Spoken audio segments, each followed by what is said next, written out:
आज के वक्त में बच्चों और पेरेंट्स के बीच जनरेशन गैप की वजह से दूरियां भी बढ़ती जा रही है। गलती करने पर बच्चे अपने पेरेंट्स को ये कहकर चुप करवा देते हैं कि आप आज के जनरेशन के तौर तरीके नहीं जानते हैं। कहीं ना कहीं पेरेंट्स भी इस गैप की वजह से समझ नहीं पाते कि बच्चों को कैसे समझाएं। समय के साथ कल्चर में भी परिवर्तन आते हैं, जिसके कारण बच्चों और पेरेंट्स के बीच दूरियां बढ़ती ही जा रही है। लेकिन फिर भी दोनों की तरफ से यही कोशिश की जाती है कि इस गैप को कैसे कम किया जाए और रिश्ते में दूरियां आने से कैसे रोका जाए। इन सभी मुद्दों पर बात करने के लिए आज हमारे साथ जुड़े हुए हैं जयप्रकाश सिन्हा, जो कि एक एजुकेशनिस्ट हैं, जिनसे बात कर हम जानने की कोशिश करेंगे कि माँ बाप और बच्चों के बीच फासले को कैसे कम किया जाए। इसके साथ बच्चों और उनके माँ बाप के बीच के संबंध से जुड़ी और भी कई जानकारियाँ हम हासिल करेंगे। जयप्रकाश जी, हमारे कार्यक्रम इफेक्टिव एजुकेशन में आपका स्वागत है। सबसे पहले हमें बताइए कि आज के जनरेशन में देखा जाता है जैसे जैसे बच्चों की उम्र बढ़ती है, माँ बाप और बच्चों में दूरियां भी बढ़ती जाती है। उसे कैसे कम किया जा सकता है? बच्चे जैसे जैसे बड़े होते हैं वैसे वैसे जो है उनका जो है अपने माता पिता के साथ जो है संवाद कम होने लगता है। अच्छा तो ये होगा कि बच्चों और माता पिता के बीच में संवाद है वो हमेशा एक जैसा रहे। अगर माता पिता भी अपने बच्चों को अपना दोस्त समझने की कोशिश करें और बच्चे भी माता पिता को अपना दोस्त समझें, गार्जियन समझें, जो मतलब इस तरह से दोस्त समझें कि वो अपना सब कुछ उनके साथ शेयर कर सके। लाइफ में बहुत बार ऐसी चीज़ों का सामना करना पड़ता है, कुछ ऐसे फेस करने पड़ते हैं जो बच्चों का जो नाजुक मन होता है, कोमल मन होता है, उसको समझ नहीं पाता है क्या करे इस स्थिति में, चाहे लड़का हो या लड़की हो।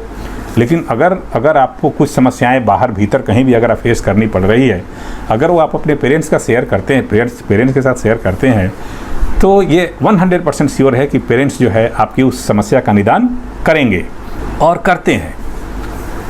क्योंकि देखिए बच्चों, आप ये बात समझ लीजिए कि दुनिया में आपके माँ बाप ही ऐसे हैं जो आपसे निस्वार्थ भाव से प्रेम करते हैं, निस्वार्थ भाव से आपको प्यार करते हैं और अपना सब कुछ न्यौछावर करके भी वो सिर्फ आपकी खुशियाँ चाहते हैं। तो कभी भी अपने माँ बाप को गलत मत समझिए। तो आपके सृजनकर्ता कौन है, आपको इस दुनिया में लाने वाला कौन है? आपके माता पिता हैं। आपको जो भी भगवान क्या देता है, भगवान से आप कुछ मांगते हैं ना कि मेरे को ये दे दो, वो दे दो, और आपके माता पिता जो है जो बचपन से लेकर आज तक जो आपको देते आए हैं बिना मांगे देते हैं। तो देखिए भगवान में और जीते माता पिता जो है भगवान एक तरह से वो जीते जागते भगवान का रूप हैं।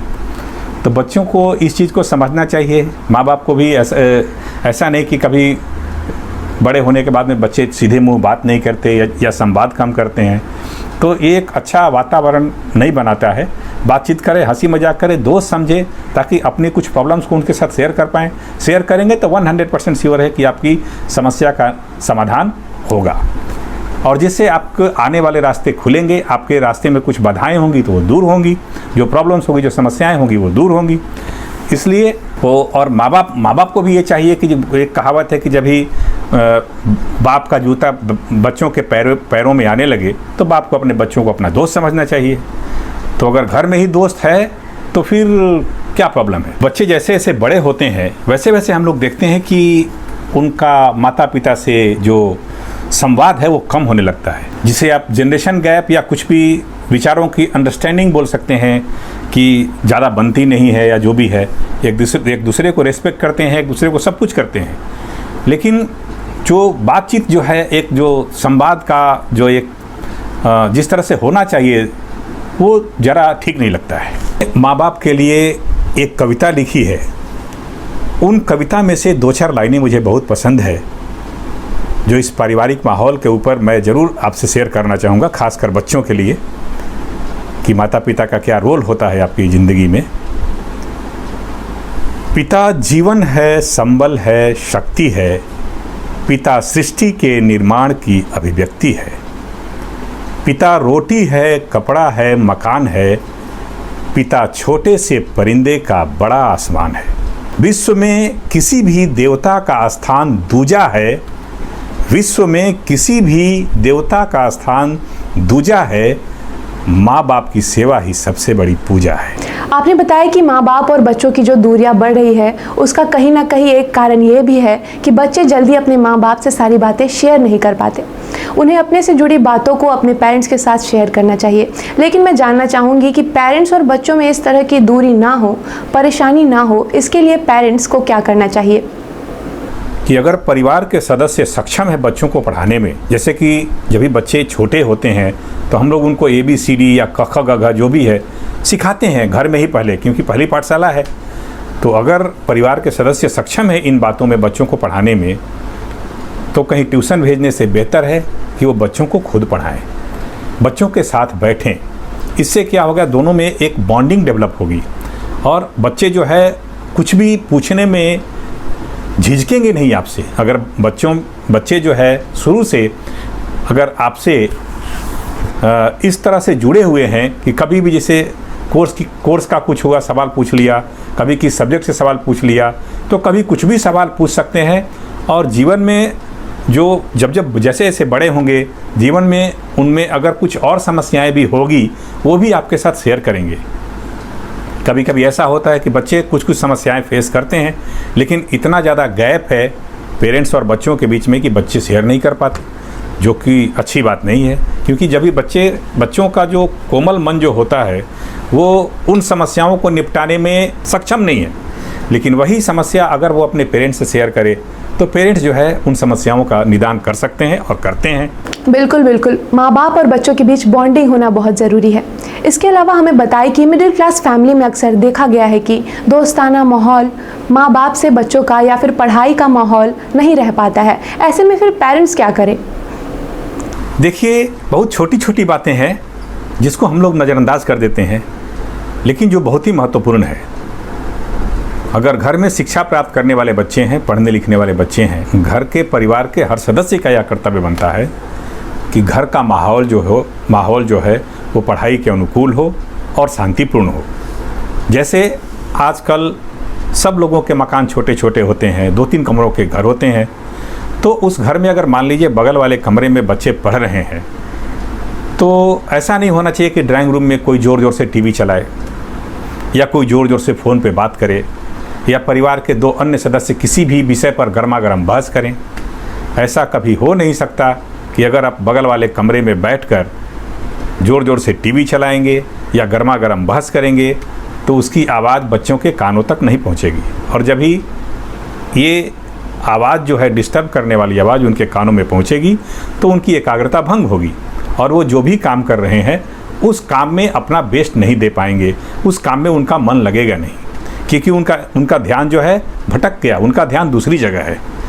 तो घर के परिवार के हर सदस्य का यह कर्तव्य होना चाहिए कि अगर घर में पढ़ने लिखने सही में अगर हम चाहते हैं कि हमारे घर के बच्चे अच्छी शिक्षा और अच्छे संस्कार ग्रहण करें, तो अच्छी शिक्षा के लिए जो अनुकूल वातावरण है वो हम कायम रखें। पारिवारिक माहौल का असर बच्चों की शिक्षा पर ही नहीं उनके संस्कार पर भी पड़ता है, और हम सभी जानते हैं कि परिवार जो है वो बच्चों की पहली पाठशाला होती है।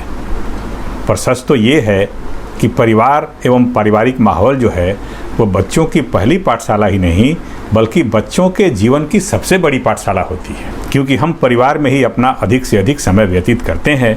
अब परिवार में जो भी घटनाएं होती हैं उससे हम सीखते हैं। तो जिस घर में भी पढ़ने लिखने वाले बच्चे हैं, क्योंकि as a parent, as a अभिभावक हम सभी यही चाहते हैं कि हमारे बच्चों में अच्छी शिक्षा के साथ साथ अच्छे संस्कार भी डेवलप हो। तो ये संभव तभी है जब हम लोग बच्चों के लिए घर में जो है पढ़ाई के अनुकूल वातावरण बना के रखें। दोनों के बीच में एक प्रेम पूर्ण, एक दूसरे को समझने वाला, दोस्ती भरा संबंध होना चाहिए, जहां डिफरेंसेज ऑफ ओपिनियन तो हो सकते हैं पर संवादहीनता की स्थिति कभी ना आए।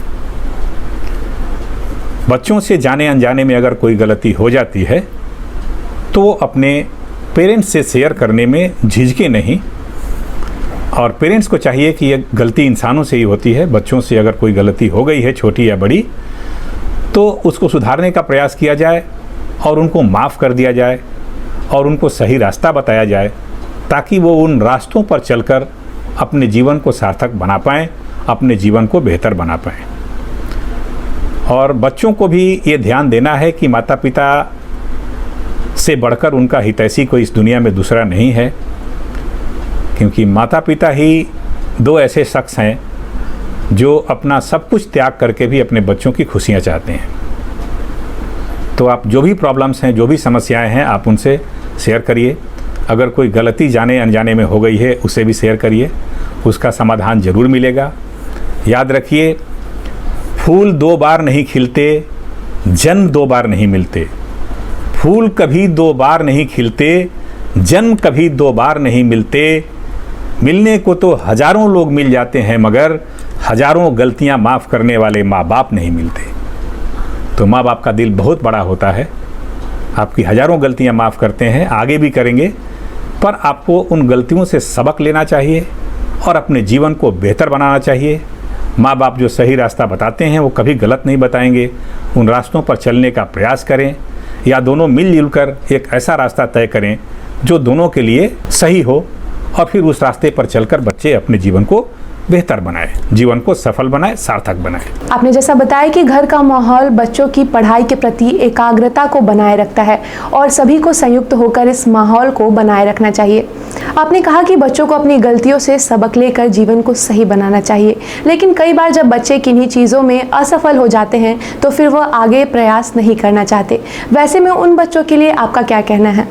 जीवन में सफलताएं और असफलताएं तो आती रहती हैं, पर जो सच्चे कर्मयोगी होते हैं वो सिर्फ कर्म करने में यकीन रखते हैं, ईमानदार प्रयास करने में यकीन रखते हैं, कोशिश करने में यकीन रखते हैं, और कोशिश करने वालों की कभी हार नहीं होती, वो कभी फेल नहीं होते हैं। जो ईमानदार प्रयास करते हैं वो या तो सफल होते हैं या फिर कुछ न कुछ सीखते हैं। असफलता एक चुनौती है, इसे स्वीकार करो। असफलता एक चुनौती है, इसे स्वीकार करो। क्या कमी रह गई देखो और सुधार करो। जब तक सफल न हो नींद चैन को त्यागो तुम। जब तक सफल न हो नींद चैन को त्यागो तुम, और संघर्ष का मैदान छोड़कर मत भागो तुम। कुछ किए बिना कभी किसी की जय जयकार नहीं होती। कुछ किए बिना कभी किसी की जय जयकार नहीं होती, और कोशिश करने वालों की कभी हार नहीं होती। नन्ही चींटी जब दाना लेकर चलती है, चढ़ती दीवारों पर 100 बार फिसलती है। नन्ही चींटी जब दाना लेकर चलती है, चढ़ती दीवारों पर 100 बार फिसलती है। मन का विश्वास रगों में साहस भरता है। मन का विश्वास रगों में साहस भरता है। चढ़कर गिरना गिर कर चढ़ना ना अखरता है। आखिर उसकी मेहनत बेकार नहीं होती। आखिर उसकी मेहनत बेकार नहीं होती, और कोशिश करने वालों की कभी हार नहीं होती, कभी हार नहीं होती। आखिर उसकी मेहनत बेकार नहीं जाती, कोशिश करने वालों की कभी हार नहीं होती। यह पंक्तियाँ कहीं ना कहीं सभी के मन में उत्साह भर जाती है। आखिर में आप उन बच्चों को क्या संदेश देना चाहेंगे जो बड़ा लक्ष्य और बड़े मुकाम हासिल करना चाहते हैं? हर इंसान को अपने जीवन में कुछ बड़ा करने का, एक बड़ा मुकाम हासिल करने का हक है। समाज के लिए कुछ करने का हक है। फ़र्क सिर्फ इतना है कि जो इंसान अपने जीवन में कुछ बड़ा मुकाम हासिल करना चाहते हैं, उन्हें अपना लक्ष्य बड़ा रखना होगा। उन्हें हमेशा अपनी औकात से बढ़कर सपने देखने होंगे। अगर आप अपनी औकात में रहकर सपने देखेंगे तो एक साधारण बनकर ही रह जाएंगे। लेकिन अगर कुछ बड़ा बनना है, बड़ा करना है, तो हमेशा आपको अपनी औकात से बढ़कर सपने देखने होंगे। आपको अपना लक्ष्य बड़ा रखना होगा। याद रखिए, जितना बड़ा लक्ष्य होगा उतनी बड़ी तकलीफ़ें होंगी, और जितनी बड़ी तकलीफ़ें होंगी उतनी बड़ी कामयाबी होगी। माना कि कामयाबी तक जाने वाले रास्ते सीधे नहीं होते, पर एक बार कामयाबी मिल जाने के बाद सारे रास्ते सीधे हो जाते हैं। बस ध्यान देने वाली बात यह है कि आपको अपने लक्ष्य पर और अपने आप पर पूरा भरोसा होना चाहिए, चाहे ज़माना कुछ भी कहे, ज़माना कुछ भी करे। लाख दलदल हो पाँव जमाए रखिए। लाख दलदल हो पाँव जमाए रखिए, हाथ खाली ही सही ऊपर उठाए रखिए। लाख दलदल हो पाँव जमाए रखिए, हाथ खाली ही सही ऊपर उठाए रखिए। कौन कहता है छलनी में पानी रुक नहीं सकता? कौन कहता है छलनी में पानी रुक नहीं सकता? बस बर्फ बनने तक हौसला बनाए रखिए। आपको अपनी मंजिल जरूर मिलेगी। आप अपना मुकाम जरूर हासिल करेंगे। यानी कि जो बच्चे बड़ा मुकाम हासिल करना चाहते हैं उनका लक्ष्य बड़ा होना चाहिए।